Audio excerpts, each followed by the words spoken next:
So we have the function x cubed, or x to the 4 minus 4x squared. So last year we would have done something like this. We would have got x squared minus 4. That would have factored to x squared, x plus 2, x minus 2.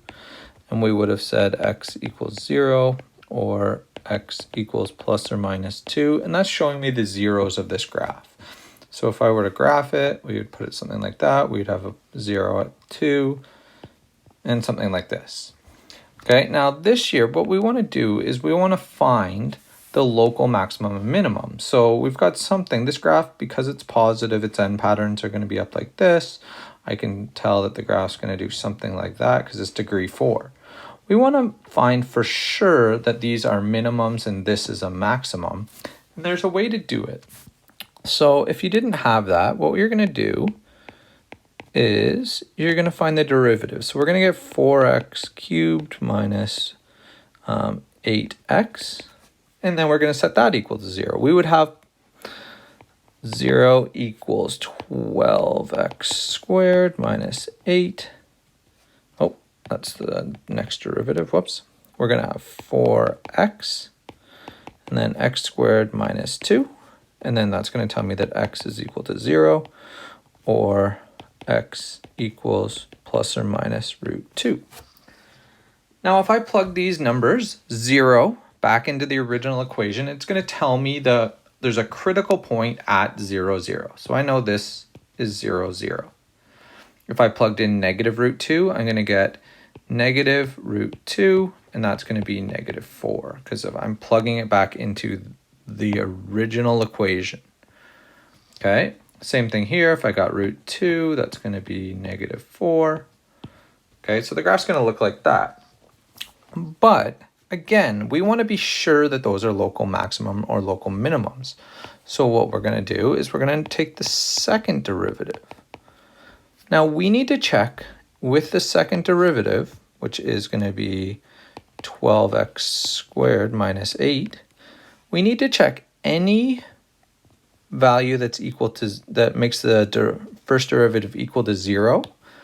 And we also would need to check anything that would make this undefined. So if we had like x plus 3 on the bottom, I would have to then check x equals negative 3 into the second derivative. So I'm just going to do the first one. I'm going to plug in, or whatever, we'll do all of them. So the second derivative at 0 would be negative 8, because 0 times anything is it's 0, and then we have minus 8. So if it's negative, that means we have a maximum at that point. Okay, so it's going to be a local maximum. If it was positive, it would mean a minimum. And if we plug in f prime at, and I'm just going to do root 2, because negative root 2, we're squaring them anyways, they're the exact same. So this is going to be 12 times 2 minus 8, because root 2 squared is 2. 24 minus 8 is 16. That's positive. That means we have a minimum. Okay, and if we go back to the graph we already drew, we know those to be true. Now let's say that this equaled 0. So if that equals 0, then what we need to do is we need to check the slope of the graph at those points. So right before the point and right after the point. So what I'm going to do is if I chose the point 0, so let's say f at 0 equals 0. This isn't true, but let's say that it was. What I would do is I would check right before, right before, so negative 0.01, find out what it is, and positive 0.01 or 0.1. It's not a big deal if you choose 1, decimal or 2. And what that's going to do is, we're not finding the second derivative, we're finding the first.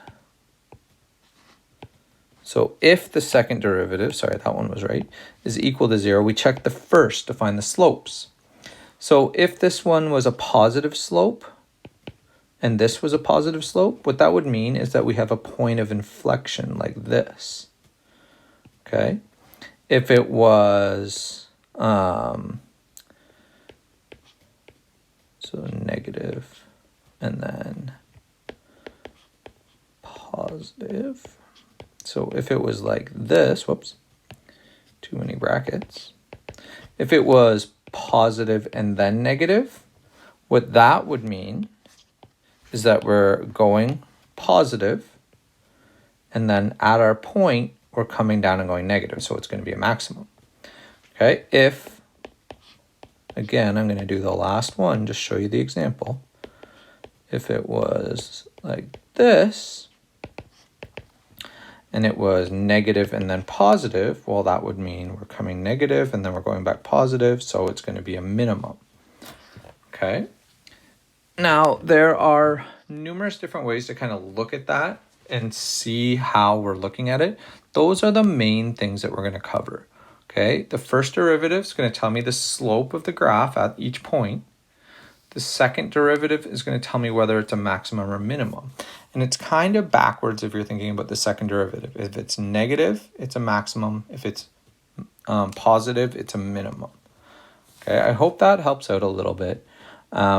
You don't really need to consider much else. It's curve sketching, it's not accurate graphing, so make sure when you're sketching them, that's all you're doing. Last year, we could get this whole graph to look almost exactly like this. The issue would be is when we start to get graphs that kind of look like this. Okay, that's where we wouldn't have been able to do anything last year, but now we know we can find these local maximum and minimums, and we can find out what they are by using the derivatives. Okay, if the second derivative test fails, where it's equal to 0, we just use the first derivative and we find the slopes before and after the point. Okay, I hope that helps.